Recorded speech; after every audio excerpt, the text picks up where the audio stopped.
Hello guys, welcome back with our new video. In this video, I'll help you how to turn on RCS chat on your Android phone. So guys, if you are using Android phone and want to turn on RCS chat, then I'll help you how to turn on. So guys, simply you can turn on this RCS chat. So guys, let's start without wasting any time. So first of all, you need to open your messages apps. And guys, after this, here is the option main profile. So guys, you can see there, here you need to open it your main profile, and after this, here is the option of messages settings. So guys, you need to click on it simply, and here is the option of RCS chats.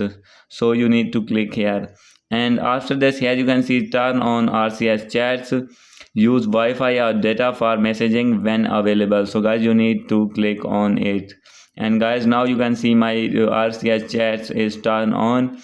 And after this, if you want to verify your phone number in RCS chats, then you need to click on verify your phone number from you want to send messages. So guys, after this, here you need to write your phone number, and here you need to put your country code and click on add number.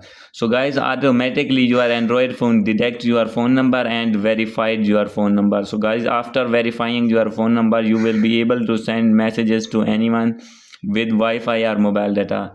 So guys, hope you like this video. If you like this video, please do subscribe, comment and share. Thank you.